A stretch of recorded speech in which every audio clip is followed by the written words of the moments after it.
Beyond Time, episode 40. Penangkapan, tanya Yan Yan, berpakaian hitam, sambil tertawa. Namun, sebelum tawanya sempat berhenti, suara-suara yang tak terhitung jumlahnya terdengar dari seluruh penjuru pelabuhan 176.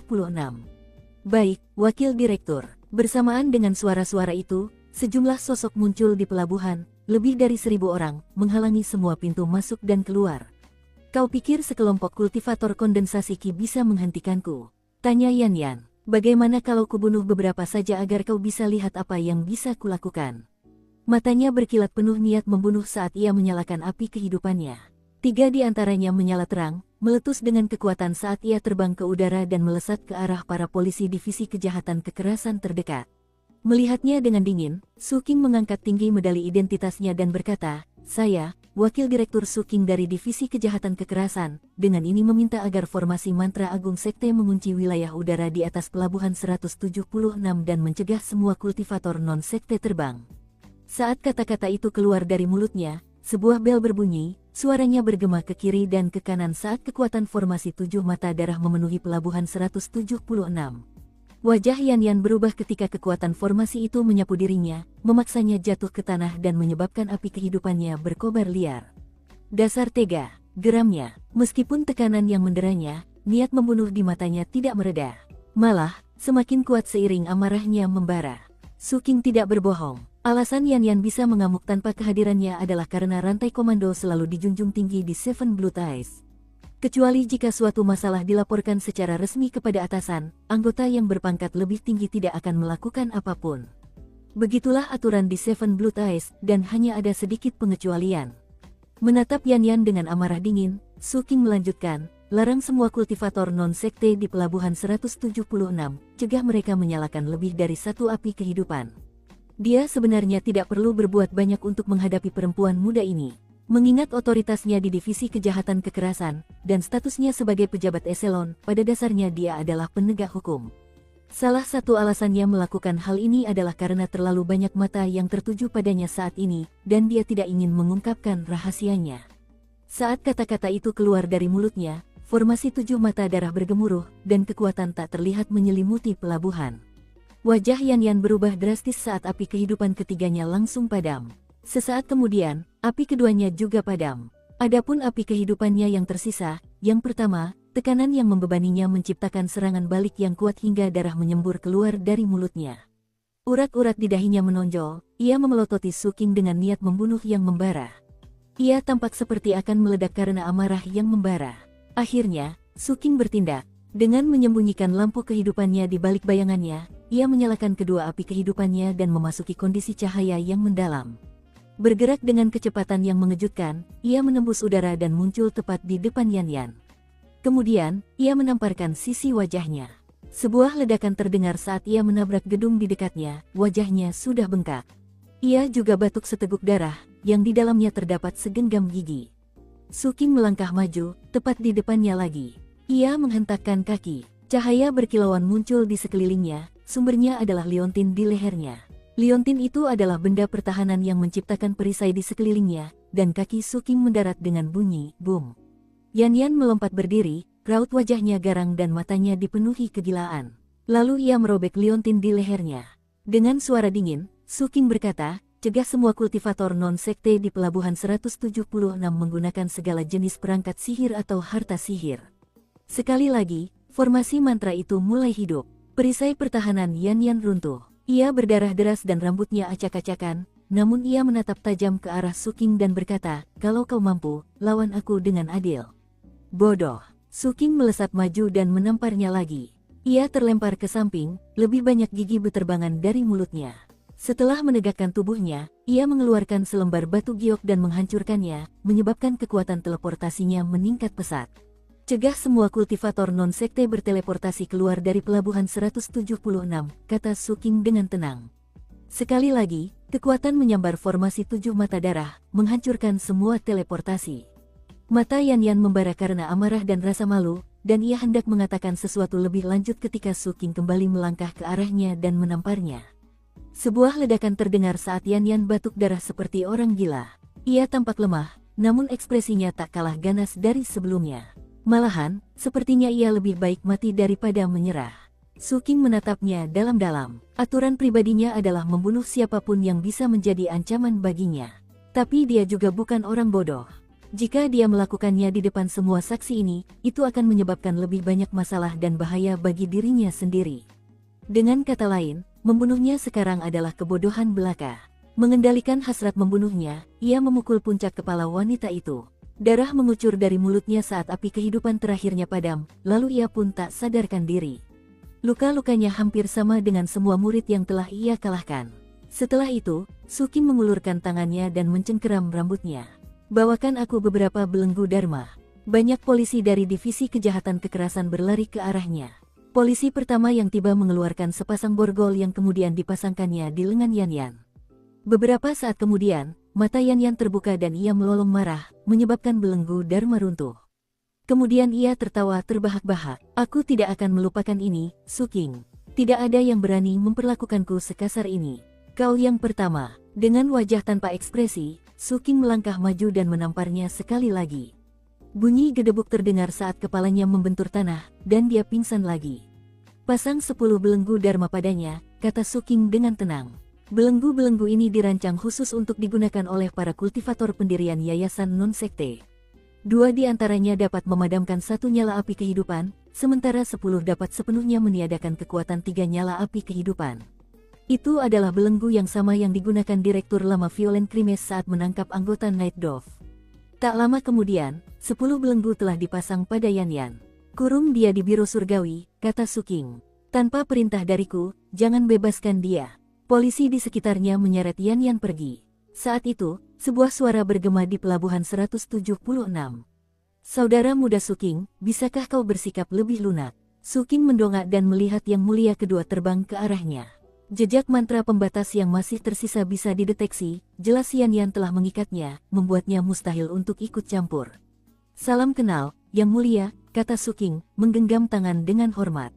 Dari sudut matanya, ia melihat Huang Yan berdiri di dekatnya. Huang Yan menatap Yang Mulia kedua dan berkata, kakak, Su King sedang membantuku. Yang Mulia kedua sepertinya ingin mengatakan sesuatu, tetapi ia menahan diri sejenak. Menatap Huang Yan, lalu melirik Yan Yan yang diseret ke kejauhan, ia ragu lagi. Akhirnya, ia berkata, adik muda Su King, jika dia mati, itu akan menimbulkan masalah bagi kepala keluarga. Tidak ada ancaman dalam kata-katanya. Hanya kekhawatiran. Jelas sekali dia memberinya peringatan dengan niat baik. Dia melanggar aturan sekte kami, kata Su King. Dengan suara lirih, ia melanjutkan, tapi dia tidak membunuh siapapun dan karenanya tidak pantas dihukum mati. Namun, menurut aturan sekte, dia harus dipenjara. Yang Mulia kedua mengangguk, asalkan dia tidak mati. Sejujurnya, dia juga membuatku kesal malam ini. Aku berhutang budi padamu, adik muda Su King. Ia menatap Huang Yan, tatapannya melembut, lalu berbalik dan pergi. Su King menatap mereka berdua, lalu berbalik. Para korban luka sudah dirawat. Akhirnya, Huang Yan bergandengan tangan dan pergi. Pelabuhan 176 sudah kembali sepi. Su King tetap di tempatnya, menunggu. Ia bertindak malam ini, bukan hanya untuk membantu Huang Yan, tetapi juga karena Yan Yan telah sengaja memprovokasinya. Lebih lanjut, ia tertarik untuk melihat seberapa aman Huang Yan di Seven Blood Eyes setelah menjadi seorang kultivator tingkat tinggi. Beberapa waktu berlalu, lalu seorang lelaki tua muncul di atas. Ia mengenakan jubah tau biru, dan memancarkan fluktuasi level inti emas, menyebabkan tekanan luar biasa yang membebani seluruh tempat. Sambil mengalihkan pandangannya, Su King menangkupkan tangan dan membungkuk. Senang bertemu denganmu, tetua. Su King tidak mengenal orang ini. Namun, mengingat jenis jubah tau yang dikenakannya, dan tekanan yang dilepaskannya, dia pasti seorang penatua. Saat sang tetua melayang di udara, ia mengamati Su King dari atas ke bawah, matanya berbinar penuh persetujuan. Su King, saya datang dengan pertanyaan dari Tuan ke-6. Bagaimana Anda akan menyelesaikan masalah ini? Bisakah aku mengeksekusinya? Tanya Su King. Tidak, gadis itu mungkin mendominasi, tapi dia tidak boleh mati. Neneknya adalah teman dekat sang patriark. Catatan, secara spesifik, nenek dari pihak ayah Yan Yan berteman dengan sang kepala keluarga. Kita lanjut ke alur ceritanya. Su King mengangguk. Menurut aturan sekte, basis kultivasinya harus dilumpuhkan dan kemudian dikurung di gua pembakar tulang selama 3 tahun. Tetua itu tersenyum. Ia jelas tahu apa yang dipikirkan Su Qing dan menyadari gadis itu telah memulai masalah ini. Jika Su Qing tidak berada di jajaran atas, sikap resmi sekte terhadap masalah ini pasti akan berbeda. Namun, ia berada di jajaran atas, yang berarti ia penting bagi masa depan Seven Blood Eyes. Orang-orang di jajaran atas tidak boleh dihina begitu saja, dan jelas berpihak pada sang patriark. Lebih dari itu, Su Qing juga seorang murid utusan. Bahkan sang patriark akan marah jika seseorang menimbulkan masalah bagi murid utusan yang berada tepat di tengah sekte. Lakukan apa yang harus kau lakukan. Tapi jangan membuatnya lumpuh. Dengan itu, sesepuh inti emas berbalik dan pergi. Su Qing menggenggam tangan dengan hormat, lalu berjalan kembali ke tempat tidurnya, sambil memikirkan konsekuensi dari kejadian malam itu. Salah satunya, ia kini harus berurusan dengan Yan Yan yang berusaha membalas dendam. Dan ia mungkin harus mengkhawatirkan teman-teman atau keluarga Yan Yan. Selebihnya, tampaknya tidak ada kerugiannya. Keuntungannya banyak. Tentu saja, ia telah membantu Huang Yan. Dan ia juga telah berhasil menguji apa artinya menjadi seorang kultivator tingkat tinggi di Seven Blood Eyes. Tampaknya sekte tersebut jauh lebih toleran terhadap para kultivator eselon, dan juga memperlakukan mereka dengan sangat baik. Mengingat semua yang dialaminya baru-baru ini, ia teringat kembali hal-hal yang diceritakan Zhang Yunxi kepadanya ketika ia akhirnya memenuhi syarat untuk kehidupan Onpeak. Misalnya, ia mengatakan bahwa murid-murid Off-Peak adalah serangga berbisa dalam toples, sementara murid-murid Onpeak seperti serigala penyendiri. Mungkin karena status Zhang Yunxi di sekte tersebut, ia kurang familiar dengan para eselon. Berdasarkan pengetahuan Su Qing, tampaknya para kultivator eselon lebih mirip murid konklav daripada murid konklav yang sebenarnya. Selama aku tidak melanggar aturan sekte secara langsung, aku seharusnya cukup aman di Seven Blood Eyes. Tentu saja, kerugian terbesarnya adalah dia sekarang terikat lebih dalam dengan sekte tersebut. Hal itu tidak serta-merta membuatnya lebih peduli terhadap sekte tersebut, tetapi itu berarti bahwa dalam hal status, dan juga dalam pandangan orang luar, ia sekarang menjadi bagian yang lebih penting dari sekte tersebut. 7 hari berlalu, Yan Yan dari Pulau Isneter kini dikurung di Biro Surgawi. Meskipun dibelenggu 10 belenggu Dharma, ia belum menunjukkan tanda-tanda menyerah. Bahkan, ia terus-menerus melontarkan berbagai kutukan yang penuh tipu daya, semuanya ditujukan kepada Su Qing. Tentu saja, suaranya tak mampu menembus dinding penjara hingga keluar. Namun, ia tetap bersemangat. Setelah seminggu berlalu, dan semakin jelas bahwa Seven Blood Eyes tak akan membebaskannya, ia tampak seperti orang gila. Ketika Su Qing mendengar apa yang terjadi, ia mengeluarkan perintah untuk menambahkan 10 belenggu lagi padanya. Namun, kekuatan penekanan yang semakin meningkat justru membuatnya semakin marah. Namun, energinya akhirnya melemah, dan umpatannya pun semakin jarang. Su Qing tidak secara pribadi menemuinya. Ia hanya membaca sekilas laporan tentangnya, lalu beralih ke hal-hal lain. Ia tidak terburu-buru untuk membebaskannya. Sikap sekte terhadap seluruh kejadian ini menarik. Selain instruksi pada hari kejadian, tidak ada satupun permintaan yang diajukan tentangnya. Untuk saat ini, mereka benar-benar membiarkannya memegang kendali penuh atas masalah ini. Ini adalah pertama kalinya Su Qing mengalami hal seperti itu. Apakah karena saya ada di eselon? Meski begitu, dia tahu tempatnya, dan tidak akan melakukan hal bodoh seperti membunuhnya. Itu harus menunggu sampai dia bebas dan dia bisa melakukannya tanpa ada yang tahu apa yang terjadi. Karena itu, rencananya adalah menunggu sampai sekte memberitahu apa yang harus dilakukan selanjutnya. Masalah ini tidak mungkin selesai. Lagi pula, Seven Blood Eyes benar, dan tidak akan membiarkan kerugian apapun. Hal itu terutama berlaku selama masa perang.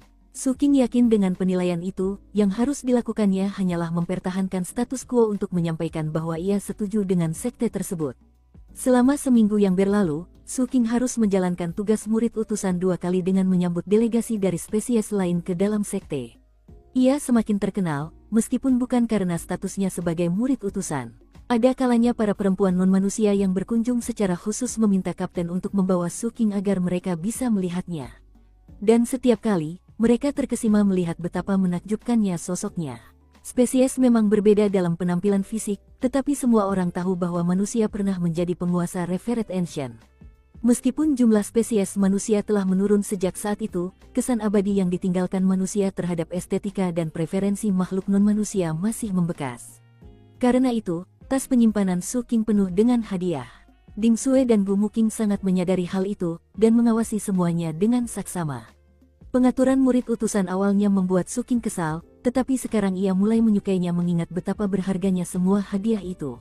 Namun, hal-hal baik tak pernah abadi. Kegilaan terhadap hidung leluhur zombie itu akhirnya mencapai puncaknya, lalu mulai mereda, dan para pengunjung non-manusia mulai pergi. Akhirnya, hanya beberapa sekutu acak, termasuk para bintang laut, yang tersisa untuk berbisnis. Putri bintang laut muda itu tampak sangat tertarik pada Suking dan datang mengunjunginya beberapa kali. Namun, ia hanya memberinya hadiah pada pertemuan pertama. Ia tidak membawa hadiah pada pertemuan-pertemuan berikutnya. Dan ketika ia datang, ia dengan polosnya menanyakan berbagai pertanyaan acak tentangnya. Sepertinya ia benar-benar ingin mengenalnya secara pribadi. Suking akhirnya menolak menemuinya. Dukung terus channel YouTube Sabta Novel. Sekitar waktu ini, baik Suking maupun Kapten mendapatkan tugas baru sebagai bagian dari penghargaan mereka. Suking sendiri dipromosikan. Ia bukan lagi wakil direktur di divisi kejahatan kekerasan, melainkan direktur penuh. Dia sekarang bertanggung jawab atas seluruh divisi kejahatan kekerasan puncak ke-7. Sedangkan untuk Kapten, menurut proses promosi yang normal, ia seharusnya diangkat sebagai wakil menteri Kementerian Kejahatan Kekerasan. Di Seven Blood Eyes, terdapat perbedaan besar antara divisi dan kementerian. Ketujuh puncak memiliki divisi kejahatan kekerasan, tetapi di atasnya terdapat Kementerian Kejahatan Kekerasan, yang membawahi ketujuh divisi tersebut. Namun, entah mengapa, Kapten tidak menerima promosi tersebut. Ia malah dipindahkan ke divisi intelijen puncak ke-7, di mana ia akan menjabat sebagai direktur. Pada hari pertamanya menjabat sebagai direktur divisi intelijen, Kapten memanggil Zhang San ke rumah Suking untuk minum. Mereka berkumpul di tepi sungai dekat perahu Dharmanya. Hanya orang bodoh yang mau bekerja di salah satu kementerian, kata Kapten. Divisi intelijen pasti hebat. Aku sudah lama memimpikannya bekerja di sana. Intinya, aku akan maha tahu. Aku akan menugaskan misi kepada mata-mata di luar sekte, menjalankan kontraintelijen terhadap pengkhianat di dalam sekte, mengumpulkan informasi tentang non-manusia, dan sebagainya. Aku ahli dalam semua hal itu. Ini akan membuka peluang yang sangat bagus. Zhang San gembira melihat Suking dan Kapten telah dipromosikan, tetapi di saat yang sama merasa sedikit kesal. Lain kali kalian berdua melakukan hal gila, katanya, berusaha terdengar santai, jangan lupakan aku. Benar, Kapten. Setidaknya, kalau kau kehilangan separuh tubuhmu lagi, aku akan ada di sana untuk menggendongmu. Sambil menggigit apel, Kapten menepuk bahu Zhang San. Jangan cemburu, anak ketiga kecil. Kakak masih sayang padamu. Kapten lalu menatap Suking, yang tampak melamun. Tiba-tiba penasaran, ia bertanya, ada apa, anak kedua kecil? Suking menatap Kapten, lalu melirik Zhang San. Nah, Erniu, aku sedang memikirkan cara meningkatkan racunku. Aku ingin racun-racun itu berbahaya bahkan bagi para kultivator inti emas. Suking telah merenungkan masalah ini cukup lama, dan ingin mulai lebih fokus pada kumbang hitamnya. Saat bertarung dengan Yan Yan, ia telah menghabiskan hampir seluruh persediaannya. Untungnya, ia berhasil menyelamatkan beberapa. Sayangnya, kumbang-kumbang itu tampak terlalu lemah. Ia merasa belum sepenuhnya membuka potensi kumbang-kumbang kecil itu. Lagi pula, mereka diciptakan oleh seorang ahli inti emas, jadi tidak masuk akal jika mereka begitu tidak efektif ketika ia menciptakannya kembali. Lagi pula, mereka bahkan tampaknya tidak mampu menghancurkan seorang kultivator tiga api. Mendengar kata-kata Suking, Zhang San menarik napas dalam-dalam. Baginya, Suking jelas sangat berbeda dari sebelumnya. Ia sudah mulai berpikir untuk melawan para ahli inti emas. Kemudian Zhang San memikirkan racun Suking, dan secara naluriah ia menjauh sedikit dari Suking. Sedangkan Kapten, matanya terbelalak lebar. Baginya, pernyataan Suking sangat brilian. Kata-kata itu seperti kata-kata yang diucapkan seseorang yang ingin menonjol tanpa membuat keributan, dan Kapten langsung menghafalnya. Pada saat yang sama, ia berdeham, lalu meminum beberapa pil obat untuk berjaga-jaga. Luangkan waktumu untuk riset, kata Kapten. Sekarang, mari kita mulai. Saya Direktur baru Divisi Intelijen, dan Anda, Suking, Direktur Divisi Kejahatan Kekerasan. Dulu, kedua divisi itu tidak bekerja sama dengan baik.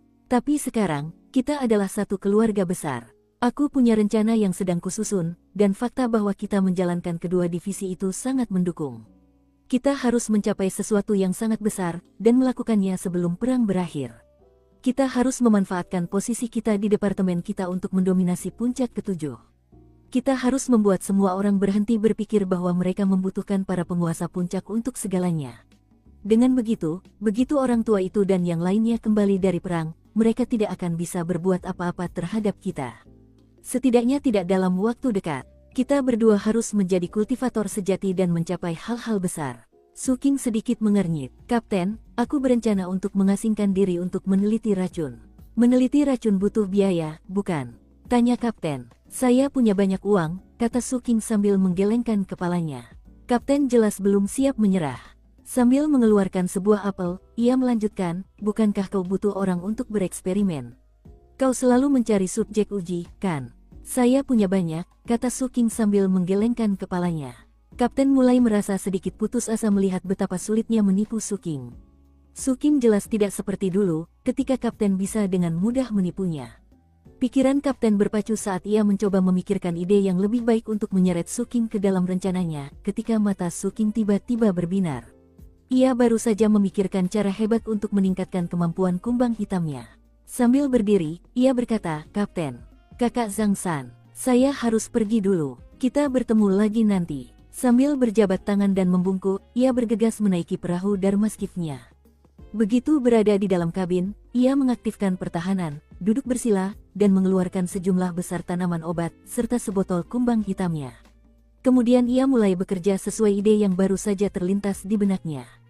Sementara itu, Zhang San dan Kapten saling bertukar pandang. Kapten, kurasa kita harus keluar dari sini, kata Zhang San. Aku tidak yakin apakah ini aman. Apa sih yang kamu takutkan? Aku enggak. Ia diganggu oleh ledakan teredam dari dalam perahu Dharmaskif Su King. Kemudian, gumpalan gas beracun mengepul keluar dari kabin. Untungnya, pertahanan perahu Dharmaskif mencegahnya lolos. Kapten duduk diam di sana selama beberapa saat. Lalu ia berdiri, tertawa terbahak-bahak. Ayo, Zhang San, kita lanjutkan saja. Aku sudah lama tidak ke divisi transportasi. Kita minum saja di sana, jangan di sini.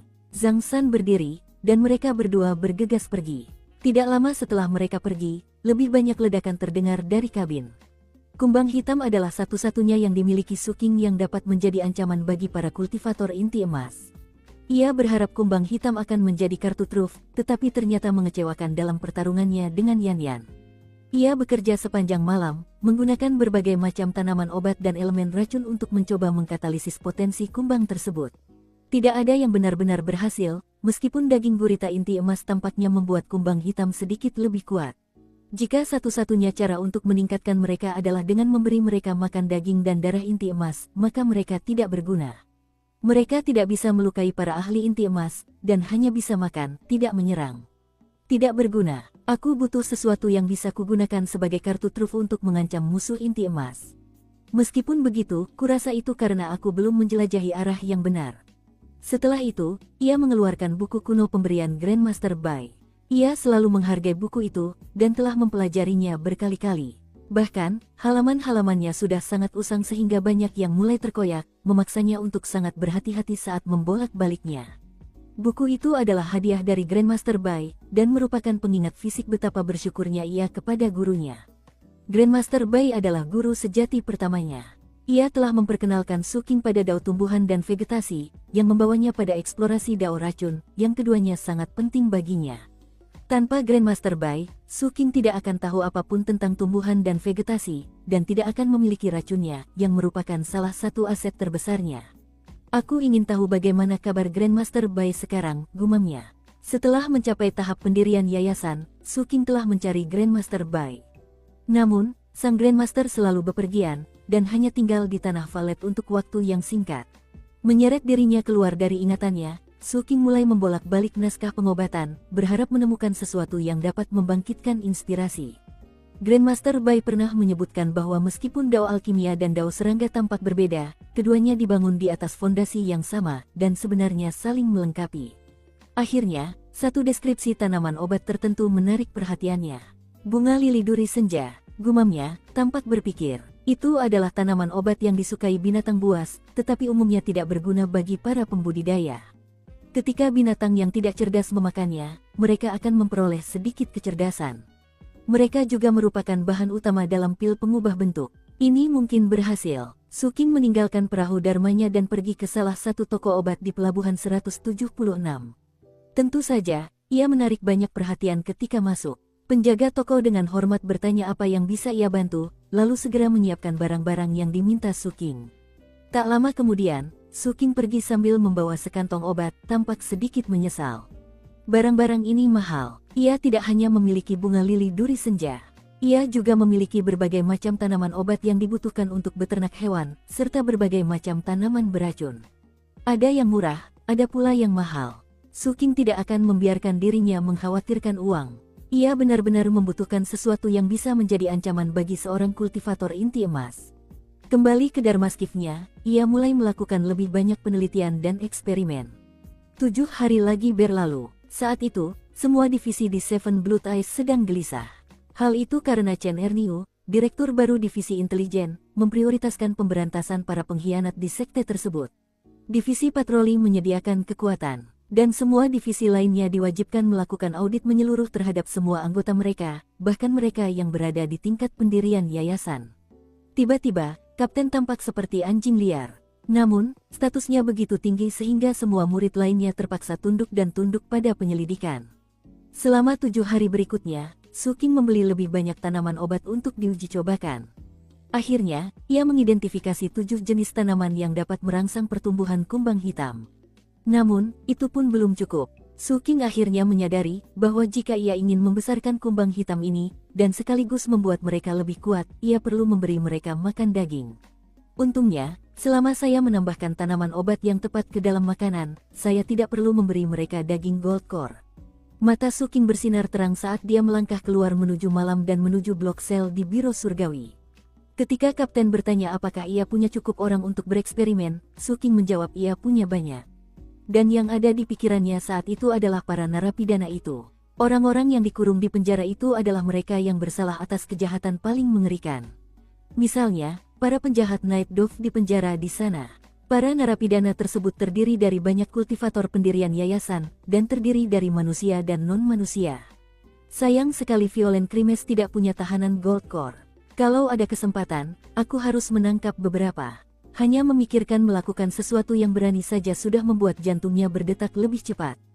Tenggelam dalam pikirannya, Suking menuju ke markas besar Divisi Kejahatan Kekerasan Pelabuhan 176. Hari sudah mulai malam, dan karena semua aktivitas yang berkaitan dengan divisi intelijen, orang-orang menjadi gelisah. Hal itu, pada gilirannya, menyebabkan bisnis di rumah bordil dan tempat perjudian menurun, karena banyak orang tidak berminat untuk berpesta. Karena aturan yang berlaku di Seven Blood Eyes, pengkhianat relatif umum. Pengikut Key Condensation bagaikan serangga berbisa dalam toples, sehingga tidak memiliki rasa memiliki. Sejujurnya, sekte tersebut tidak peduli untuk memberikan rasa memiliki, karena semuanya berpusat pada keuntungan. Ditambah lagi fakta bahwa para kultivator pendirian yayasan bagaikan serigala penyendiri, juga dimotivasi oleh keuntungan, dan tidak heran jika selalu ada orang yang siap menjual informasi dengan harga yang tepat. Suking tidak memikirkan hal-hal seperti itu saat berjalan menyusuri kota. Ia juga tidak khawatir si bisu mengikutinya. Akhirnya, ia sampai di divisi kejahatan kekerasan. Ada 2 orang polisi yang sedang bertugas di pintu masuk utama, dan saat mereka melihatnya, mata mereka berbinar penuh gairah, lalu menunduk untuk bersujud.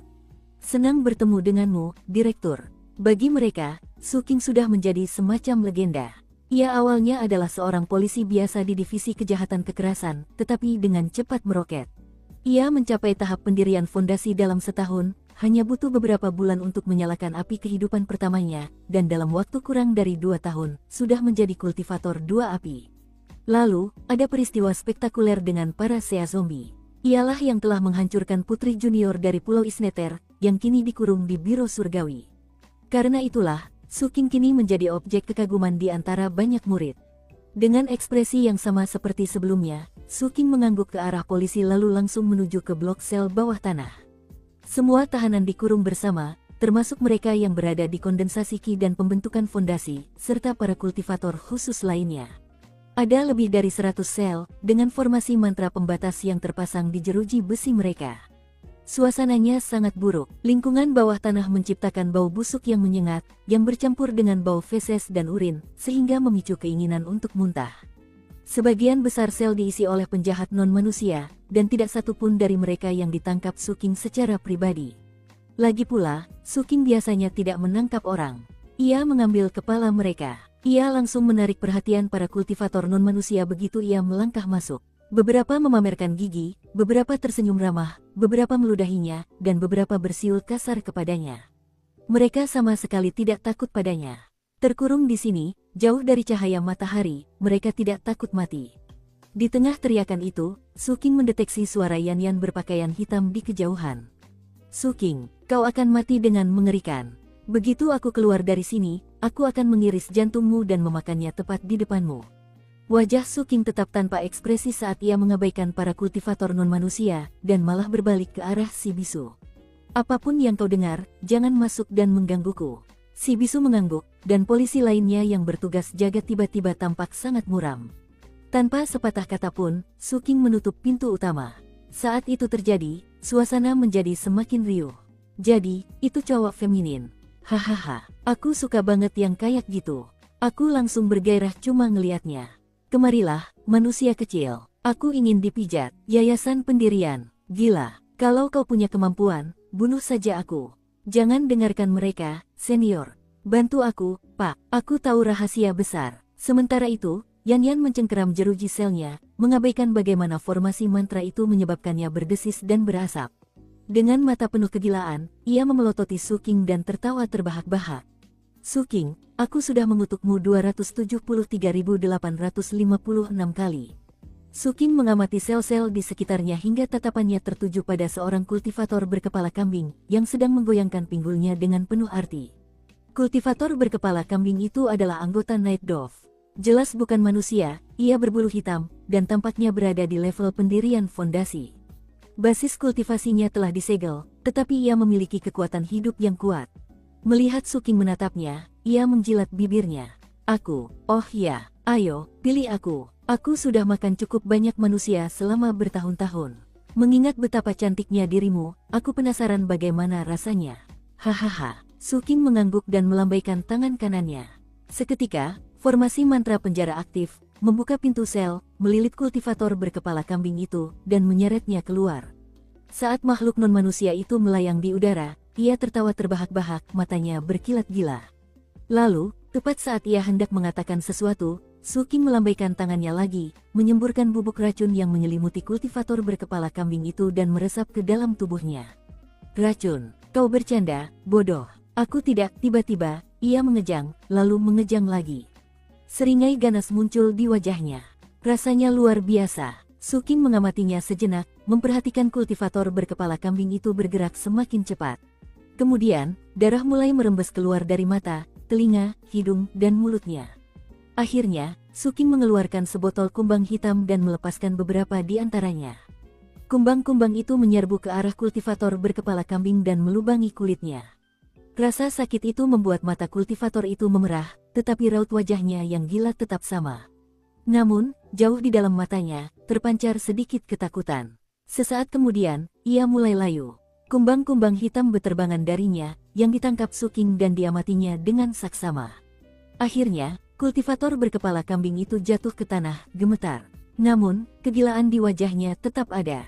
Hanya itu saja. Tanpa menghiraukan kultivator berkepala kambing itu, Su King terus mengamati kumbang-kumbang itu. Ternyata, aura mereka tampak sedikit lebih kuat, meskipun hanya sedikit. Hal itu membuatnya agak bingung. Berdasarkan penelitian sebelumnya, ia yakin bahwa dengan menambahkan ketujuh tanaman obat tersebut ke dalam makanan mereka, kumbang hitam akan menjadi jauh lebih kuat. Namun, hasil ini jelas tidak sesuai dengan harapannya. Saya perlu mencari tahu apa yang salah. Ia melambaikan tangannya, membuat kultivator berkepala kambing itu terbang menghampirinya. Kultivator itu hendak melontarkan komentar sarkastis ketika Su King mengeluarkan belati, mengiris perut kultivator itu, lalu mengamati lukanya dengan saksama. Teriakan mengerikan bergema, lalu menghilang menjadi erangan ketakutan dan penderitaan. Sel-sel penjara di sekitarnya menjadi sunyi saat para tahanan menatap dengan takut ke arah Su King yang tengah bereksperimen pada pembudidaya berkepala kambing. Beberapa saat kemudian, setelah Su King membedah sepenuhnya kultivator berkepala kambing itu, ia duduk di sana dengan tenang dan berpikir sejenak. Kemudian ia mengeluarkan seorang tahanan lain dari selnya, salah satu dari mereka yang telah meludahinya sebelumnya. Yang ini seorang duyung, matanya berkilat ketakutan dan ia terengah-engah. Sebelum ia sempat berkata apa-apa, Su King menaburkan bubuk obat lagi padanya, lalu melepaskan kumbang hitam untuk uji coba lagi. Jeritan-jeritan lain terdengar saat adegan serupa kembali terulang. Lalu Suking mulai memainkan belatinya. Waktu berlalu, para tahanan di sel tidak lagi berteriak dan membentak Suking. Mereka hanya menunggu, dengan mata penuh ketakutan. Mereka mungkin tidak takut mati, tetapi gagasan di bedah dalam sebuah eksperimen adalah sesuatu yang tak pernah terpikirkan oleh mereka. Dan mengingat mereka semua menyaksikannya berulang kali, hanya mungkin membayangkan bagaimana hal itu memengaruhi mental mereka. Saat Suking dengan cermat menangkap tahanan baru, melakukan eksperimen pada mereka, lalu mengiris-iris tubuh mereka, tanah pun berlumuran darah. Akhirnya, para tahanan yang tersisa tidak dapat menahan tekanan, dan meringkuk di sudut-sudut sel mereka, menatap Suking dengan ketakutan dan keterkejutan yang tak tertandingi. Sedangkan Yan Yan, saat Suking selesai menangani tahanan ke-34, ia tak lagi mengumpat. Malah, ia gemetar ketakutan. Malam telah berlalu. Saat fajar, Suking pergi.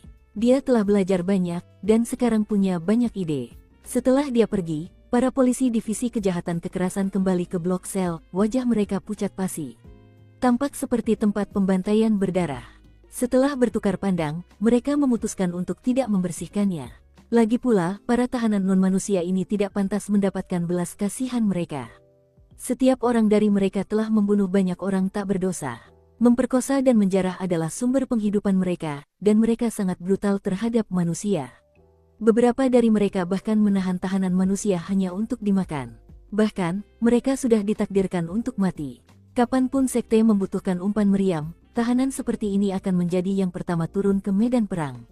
Setelah meninggalkan divisi kejahatan kekerasan, Suking pergi ke toko obat dan membeli beberapa tanaman obat dan tanaman beracun lainnya. Kemudian ia kembali ke perahu dharmanya untuk melakukan penelitian lebih lanjut. Malam berikutnya, ia kembali ke penjara. Kali ini, tidak ada keributan saat ia memasuki blok sel. Para tahanan gemetar ketakutan melihat Suking yang seperti asura. Suking berjalan melewati sel-sel itu sampai ia berhenti di sel di sebelah sel Yan Yan. Di dalamnya terdapat seorang kultivator non-manusia bermata tiga dengan bekas luka besar di lehernya. Suking terkejut karena kultivator ini tampak familiar. Sepertinya dia dari Night Dove, tetapi Suking tidak tahu persis mengapa dia tampak familiar. Sambil menyeret pria yang berteriak itu keluar dari kandangnya, Suking menghujaninya dengan bubuk obat, lalu melepaskan kumbang hitam itu. Malam itu berlalu sama seperti malam sebelumnya. Akhirnya, 3 hari telah berlalu. Para polisi Biro Surgawi mulai menyebarkan berita tentang betapa mengerikannya Suking. Semua tahanan telah tewas, kecuali Yan Yan yang berpakaian hitam, yang kini menatap Suking dengan lebih ngeri dari sebelumnya. Suruh Biro Terestrial mengirim tahanan mereka ke sini, perintah Suking. Dan prosesnya berlanjut. Semua makhluk non-manusia yang dipenjara, yang dulunya begitu gila dan sombong, kini gemetar karena putus asa. Sementara itu, Suking terus mengembangkan kumbang hitamnya. Ia akhirnya menambahkan racun zombie, yang tidak hanya mempercepat perkembangbiakan kumbang, tetapi juga membuatnya lebih berbahaya. Kini, kumbang-kumbang itu hampir seketika akan mengubah tahanan manapun menjadi setumpuk tulang, setelah menghisap darah dan daging mereka hingga kering. Namun Suking masih belum puas. Kalau mereka makan dari luar ke dalam, mereka bisa diblokir. Aku butuh mereka seperti racun sungguhan. Mereka harus bekerja secara diam-diam. Setelah berpikir sejenak, ia mengirim pesan kepada Biro Bumi untuk mengirimkan tawanan mereka kepadanya. Semua ini sangat memengaruhi Yan Yan secara psikologis. Sebelum bertemu Suking, ia bahkan tidak tahu apa itu rasa takut. Namun, setelah berhari-hari mengamati eksperimennya, dan mengamati ekspresi dingin dan penuh perhitungannya saat ia membedah subjek-subjeknya, ia akhirnya mengerti. Ketika para tahanan Biro Bumi dibawa masuk, ia menatap Suking yang melambaikan tangannya dan menembakkan bubuk hitam. Saat itu, ia gemetar, dan di balik ketakutan di matanya muncul sesuatu yang lain. Sesuatu yang sangat tidak biasa. Melihat profil Suking, ia tiba-tiba menggigit jarinya sendiri hingga berdarah, lalu mengulurkannya ke arah Suking seolah menawarkan sesuatu untuk dimakan. Ketika dia menyadari Suking mengabaikannya, dia menarik kembali tangannya yang gemetar dan menghisap darah dari jarinya. Sesaat kemudian, dia berkata dengan suara gemetar, "Kakak Suking, adakah yang bisa saya bantu?" Suking mengabaikan Yan Yan. Penelitiannya terhadap kumbang hitam masih belum membuahkan hasil yang diinginkannya. Cara mereka memakan target dari luar ke dalam jelas bukan yang diinginkannya. Saya rasa saya perlu memilih di antara dua kemungkinan arah penelitian. Satu adalah kumbang besar, dan yang lainnya adalah kumbang kecil. Setelah berpikir sejenak, dia memilih yang terakhir. Itulah kunci untuk membunuh secara diam-diam. Setelah melakukan beberapa penyesuaian pada metodenya, ia melanjutkan pekerjaannya. Ia merasa senang dengan keputusan itu. Ia seperti seorang ilmuwan yang sedang meneliti, terus-menerus menyesuaikan metodenya sambil mencari jawaban atas pertanyaan tersebut.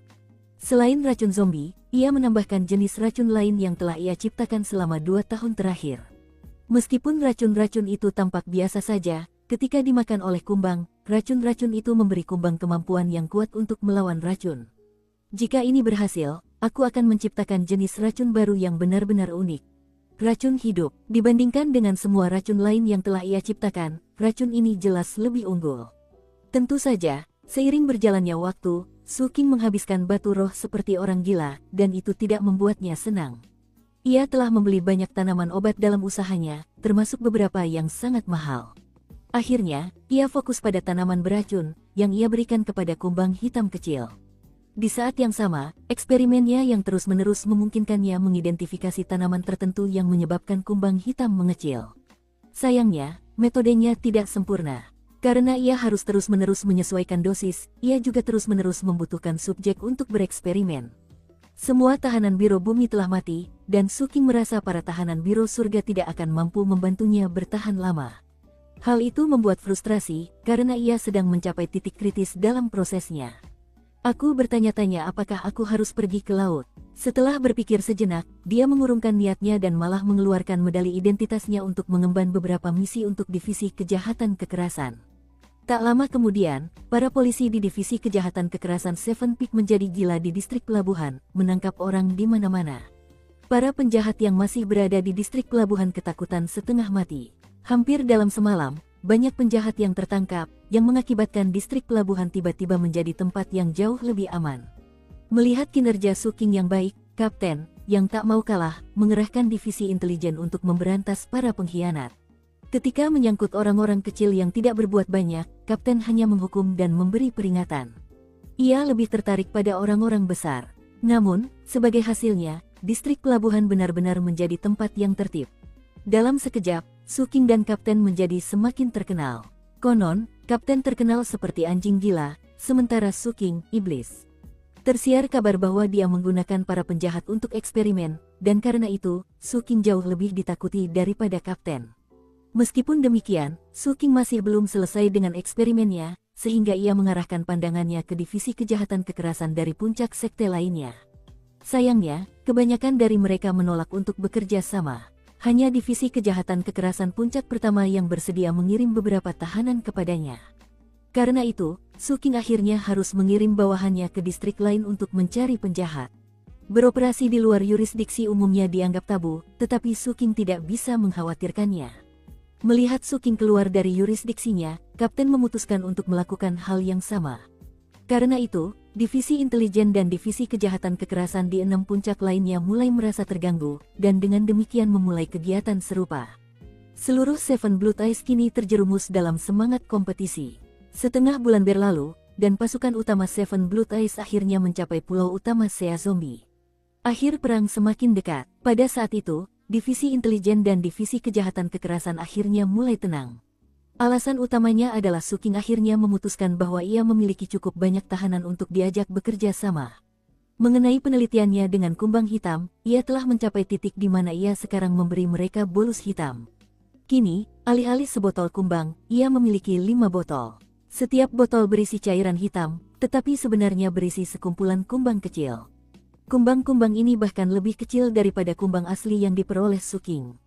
Secara individual, mereka terlalu kecil untuk dilihat dengan mata telanjang. Namun, sifat dasar mereka tidak berubah. Mereka masih hitam, dan ketika berkumpul, mereka menyerupai awan hitam. Yang terpenting, mereka mematikan.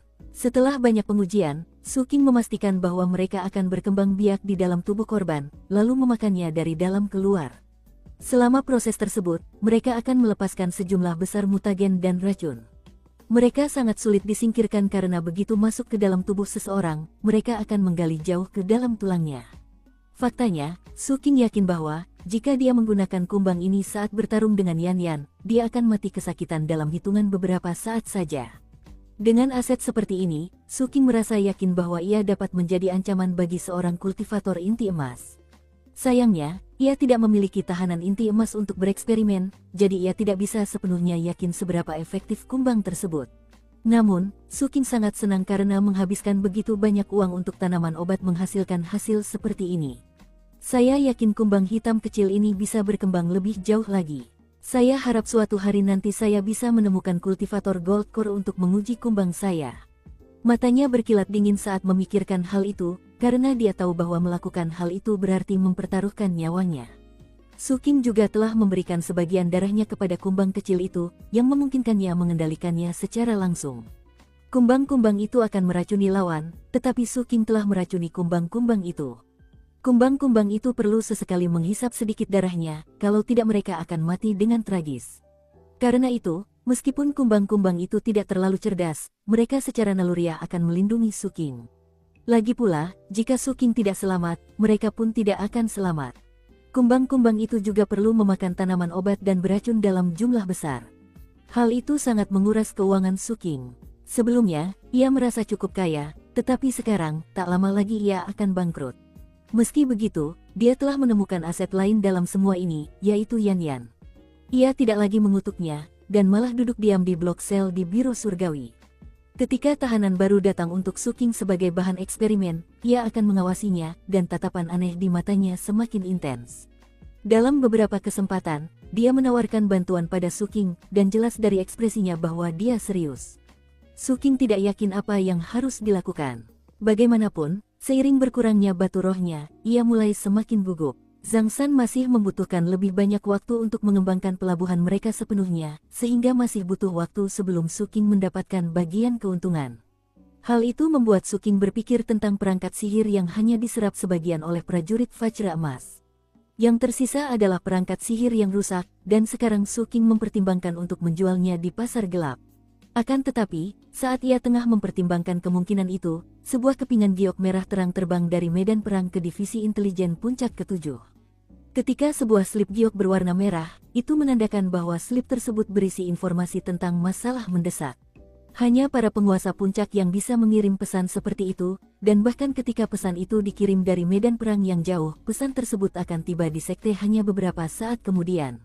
Sampai saat ini, hanya 3 slip giok merah lainnya yang telah dikirim dari medan perang, dan semuanya selalu terkait dengan masalah perang monumental yang memerlukan tindakan di sekte tersebut. Tapi kali ini, pesan itu tidak ada hubungannya dengan perang. Pesan itu dikirim oleh Tuan ke-7, dan setelah Kapten membaca pesan itu, wajahnya muram. Setelah berpikir cukup lama, ia meletakkan apelnya, lalu berdiri untuk mencari Suking. Namun kemudian ia ragu-ragu. Waktu yang lama berlalu. Akhirnya, ia menghela napas, meninggalkan divisi intelijen, dan menuju perahu Dharma milik Suking. Ketika Kapten tiba, Suking sedang mengatur koleksi perangkat ajaibnya, dan bersiap untuk pergi. Awalnya, Suking tidak menganggap kedatangan Kapten yang tiba-tiba itu penting. Namun, ia kemudian melihat raut wajah Kapten yang tampak serius, tidak seperti biasanya. "Kapten." Suking, Kapten ragu-ragu, menatap Suking seolah ingin mengatakan sesuatu, tetapi tidak dapat menemukan kata-katanya. Mata Suking menyipit, ia mulai merasa ada yang tidak beres. "Suking, orang tua itu memberiku misi untuk ditugaskan kepada seseorang." Sang Kapten terdiam beberapa saat, kemudian matanya mengeras karena tekad, dan ia merendahkan suaranya. "Misi ini mengharuskan saya meninggalkan Seven Blood Eyes dan pergi ke Violet Lands. Ini misi yang sangat mendesak. Pak tua itu terjebak di medan perang, kalau tidak, dia akan pergi. Dia bilang saya harus bertanya dulu kepadamu, dan melihat apakah kamu bersedia menangani masalah ini sendiri." Ekspresi Suking muram, dia jelas tahu siapa yang dimaksud Kapten ketika menyebut orang tua itu. "Tidak perlu bertele-tele, Kapten. Ada apa?" Sang Kapten menatap Suking lama, lalu menyerahkan slip giok merah kepadanya. Suking mengambilnya, mengirimkan sejumlah kekuatan Dharma ke dalamnya, lalu mempelajari pesan tersebut. "Sahabatku, Grandmaster Bai, dibunuh hari ini di Violet Lands." Suking tiba-tiba merasa dunia berputar, dan ia terhuyung mundur. Wajahnya pucat pasi, dan urat-urat di kepala dan lehernya menonjol. Sambil berdiri di sana memegang lempengan giok itu, tangannya gemetar. Ia jelas berusaha keras untuk tetap mengendalikan diri, namun napasnya terdengar serak dan tersengal-sengal. Jauh di lubuk hatinya, ia merasa ini tak mungkin terjadi. Rasanya begitu tak nyata hingga ia memejamkan mata. Dalam kegelapan itu, ia tiba-tiba melihat sebuah tenda, dan mendengar suara serak dari dalam. "Nak, jawablah. Mulai sekarang, jangan berdiri di luar tenda. Dan jangan bawa tanaman obat sembarangan juga. Mulai sekarang, kalian akan mengikuti kelas di dalam. Ingat ini, dunia ini seperti kedai minum bagi makhluk hidup, dan bentang waktu adalah tamu lama. Selama kita tidak mati, kita akan bertemu lagi. Kuharap saat kita bertemu nanti, kau sudah membuat sesuatu untuk dirimu sendiri." Dalam kegelapan itu, tenda itu hancur berkeping-keping dan hancur menjadi abu. Tenda itu memang hilang, tetapi suara itu akan tetap terngiang di benaknya selamanya. "Asal kita tidak mati, kita akan bertemu lagi," gumam Suking. Kata-katanya hampir tersangkut di mulutnya. Ia membuka matanya. Dalam arti yang sebenarnya, Grandmaster Bai adalah guru pertamanya yang telah mengubah hidupnya selamanya. Saat itu tengah hari, dan hari itu cerah. Namun, Suking tidak melihat sesuatu yang cerah. Segala hiruk-pikuk pelabuhan 176 menghilang. Suking hanya bisa mendengar keheningan. Sensasi ketanyaan itu semakin kuat, hingga ia bertanya-tanya apakah ini semua hanya lelucon. Ia melihat orang-orang berjalan di kejauhan. Burung-burung terbang di udara, ombak menghantam perahu dan kapal. Namun, semuanya terasa terputus. Rasanya seperti ada dua dunia. Di satu dunia, segalanya ada. Di dunia yang lain, hanya ada dia. Ini terlalu tiba-tiba. Ketika berita seperti ini datang, kebanyakan orang tidak akan bisa menerimanya. Kebanyakan orang tidak akan mampu bereaksi. Suking terhuyung mundur lebih jauh hingga mencapai pagar perahu Dharma. Ia mencengkeramnya erat-erat. Angin berhembus menerpa rambutnya, tetapi tak mampu menghilangkan beban di dadanya. Ia ingin berteriak, menjerit, melolong. Suking adalah tipe orang yang sangat peduli terhadap kebaikan yang ditunjukkan orang lain kepadanya. Akankah kita benar-benar bertemu lagi? Ia memikirkan kehidupan di basecamp pemulung, dan tentang bunga umur. Ia memikirkan tenda itu, tentang Grandmaster Bai yang menatapnya lekat-lekat. Ia memikirkan tentang kemunculannya membawa tanaman obat acak, dan tentang menguping dengan rasa bersalah. Dan akhirnya, ia memikirkan tentang menyaksikan karavan pergi, dan Grandmaster Bai duduk di gerobak, dengan senyum di wajah tuanya saat ia mengangguk ke arah Suking. Sekarang semua itu hilang selamanya. Sersan Thunder terasa seperti keluarga bagi Suking. Grandmaster Bai telah menunjukkan kebaikan yang luar biasa kepadanya. Setelah mata dewa terbuka, menciptakan hujan darah yang mengubah dunia Suking menjadi neraka, kedua lelaki tua itulah yang membawanya kembali ke dunia orang hidup. Namun kini, langit dan bumi kembali terasa tak berperasaan. Dunia yang kacau penuh dengan kebrutalan. Di dunia ini, nyawa tak lagi berharga. Setelah bergabung dengan Seven Blood Eyes, ia telah melihat banyak hal. Tak satu pun darinya yang menyamai penderitaan yang terus-menerus di markas pemulung. Segalanya telah berubah. Namun, itu tidak berarti realitas dunia luar telah berubah. Orang-orang kelaparan dan mati karena kelaparan. Orang-orang saling membantai dengan brutal. Di dunia yang diciptakan oleh wajah dewa yang hancur, hal-hal seperti itu selalu terjadi. Niat membunuh membara di hati Suking, bagaikan pisau tajam yang ingin mencabik-cabiknya dan membelah langit dan bumi. Ia gemetar. Namun, setelah waktu yang sangat lama berlalu, ia berhasil menarik napas dalam-dalam dan menatap kapten, yang tampak sangat khawatir.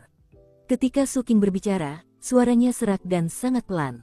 "Saya baik-baik saja." Mengangkat kembali lembaran giok merah itu, ia berusaha tetap tenang sambil memeriksa sisa pesannya. Master ketujuh memiliki jaringan kontak yang luas, sehingga lembaran giok itu tidak hanya menjelaskan bahwa Grandmaster Bai telah terbunuh. Lembaran itu juga berisi petunjuk-petunjuk yang telah digali oleh investigasi di negeri Valet. Penyebab kematiannya tidak diketahui. Namun, slip giok itu menjelaskan bahwa setelah Grandmaster Bai meninggal, tidak ada yang diambil dari tubuh atau kediamannya. Kecuali satu hal, itu adalah bagian kedua dari formula pil untuk sesuatu yang disebut pil asimilasi yin tertinggi. Itu adalah benda yang ditemukan di kotak permohonan bertahun-tahun yang lalu. Pil itu berasal dari zaman yang berbeda, dan diukir di kulit binatang. Adapun deskripsi pil itu benar-benar kejam dan benar-benar jahat. Para kultivator terpilih adalah bahan utama untuk pil asimilasi terpilih yin tertinggi. 3 orang terpilih dibutuhkan untuk membuat 1 bungkus bahan, dan 6 bungkus dibutuhkan untuk membuat 1 pil. Siapapun yang mengonsumsi pil itu akan mengalami transformasi yang menantang surga dan menjadi seorang kultivator terpilih. Setelah menemukan bagian kedua dari formula tersebut, Grandmaster Bai memutuskan bahwa formula itu terlalu jahat untuk ada, dan ingin menghancurkannya. Namun, Sebagian dari dirinya juga menyadari bahwa formula itu mungkin mengandung teori pengobatan yang penting, jadi ia menyembunyikannya dan merahasiakannya. Dalangnya belum teridentifikasi, jadi Master Seven tidak memiliki banyak informasi terkait hal itu. Namun, jaringan informannya di Violet Lands telah menemukan beberapa petunjuk. Pembunuhnya bukan manusia. Mereka berasal dari spesies Grue yang sangat langka dari laut terlarang yang disebut Gruglum. Mereka dikenal sebagai spesies yang tidak bisa mati, meskipun namanya agak berlebihan. Grue semacam itu memiliki kemampuan khusus yang membuatnya sangat sulit ditangkap atau dibunuh oleh makhluk lain. Lebih tepatnya, mereka dapat menargetkan makhluk hidup lain, dan setelah mati, akan dibangkitkan di dalam makhluk tersebut. Setiap kali mereka hidup kembali dengan cara seperti itu, mereka menjadi lebih lemah dari sebelumnya, dan membutuhkan waktu untuk menjadi lebih kuat lagi. Fakta bahwa pembunuhnya adalah seorang Gruglum membuat keadaan menjadi sulit bagi Violet Lands. Lebih jauh lagi, keadaan di sana umumnya rumit. Ada berbagai klan di sana yang selalu saling bertarung untuk memperebutkan supremasi. Grandmaster Bai memang orang penting yang telah menolong banyak orang. Namun, ia bukan seorang kultivator. Ia hanyalah manusia biasa, dan sudah tua renta yang hampir mati. Bagi penduduk tanah Violet, terutama para bangsawan, betapapun pentingnya seorang manusia biasa, mereka tetaplah kelas bawah. Alat yang akan digunakan. Oleh karena itu, meskipun banyak orang di negeri Violet marah atas kematian Grandmaster Bai, dan meskipun mereka menyelidiki masalah tersebut, mereka tidak melakukan banyak upaya. Bahkan, banyak orang yang telah dibantu oleh Grandmaster Bai pun tidak berbuat banyak. Seperti kata pepatah, teh akan dingin ketika orang pergi. Sekarang setelah Grandmaster Bai pergi, hanya sedikit orang yang peduli padanya. Begitulah cara kerja di dunia yang brutal ini. Meski begitu, portal teleportasi di Violet Lands telah dikunci sementara, dan pemberitahuan telah dikirimkan ke Church of Departure, Watch of Truth, dan Seven Blue Ties, yang semuanya melakukan hal yang sama. Yang tampaknya paling penting bagi Violet Lands adalah formula pil yang telah direbut dari Grandmaster Bai. Bahkan klan Bai pun terpecah belah dalam hal ini. Beberapa faksi di klan ingin membalas dendam, sementara yang lain tertarik pada formula pil tersebut. Begitulah cara kerja Violet Lands. Alasannya adalah karena Violet Lands merupakan sisa-sisa penduduk asli benua Phoenix Selatan. Namun, karena sifat keras kepala dan isolasionisme mereka yang mengakar, mereka hanyalah satu dari segelintir organisasi yang kuat. Tuan Ketujuh tidak bisa menyelidiki masalah ini sendiri, jadi ia mendelegasikan wewenangnya kepada Kapten. Lagi pula, di seluruh Phoenix Selatan, tak seorang pun yang lebih mengenal laut terlarang selain Puncak Ketujuh. Tak ada pilihan yang lebih baik untuk melacak makhluk non-manusia dari laut. Biasanya, kata Kapten lembut, pembunuhan seperti ini tidak dilakukan oleh kelompok besar. Mengingat cara Gruglum biasanya beroperasi, kemungkinan hanya ada satu pembunuh. Aku ragu mereka punya basis kultivasi inti emas. Formasi mantra agung Violet Lands membatasi dan menekan kultivator Gold Core dari luar. Dan mereka melarang kultivator Gold Core untuk menyelidiki masalah ini.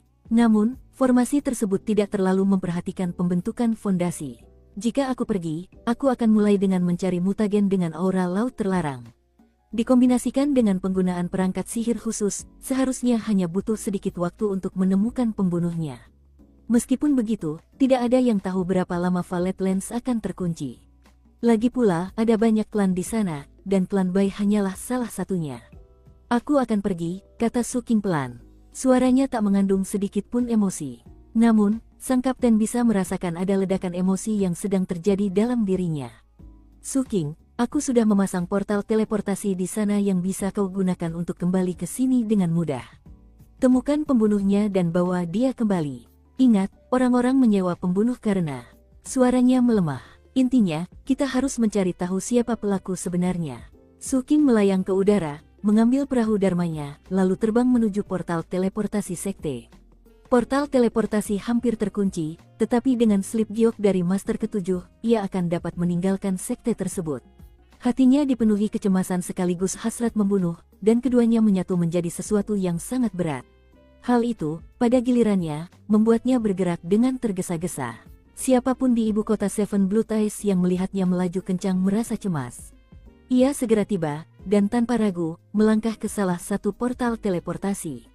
Ibu kota Violet Lands, katanya, wajahnya sama sekali tidak berekspresi. Ketika para murid yang bertanggung jawab atas portal menyadari siapa dia, mereka menyesuaikan formasi. Kemudian, hanya setelah 3 tarikan napas waktu berlalu, Su King dikelilingi cahaya yang berkilauan, lalu menghilang dari pandangan. Saat fluktuasi teleportasi bergulir, Kapten tiba. Berdiri di sana, memandangi cahaya yang memudar, ia mendesah. Setelah menjadi Direktur Divisi Intelijen, ia telah membaca berkas Su King dan mengetahui hubungannya dengan Grandmaster Bai. Dan jelas juga bahwa lelaki tua itu menyarankan untuk memberikan misi tersebut kepada Su King karena alasan tersebut. Lagi pula, Grandmaster Bai secara tidak biasa telah menyetujui Su King. Karena itu, Kapten tahu bahwa ia harus minggir dan membiarkan Su King menangani masalah ini.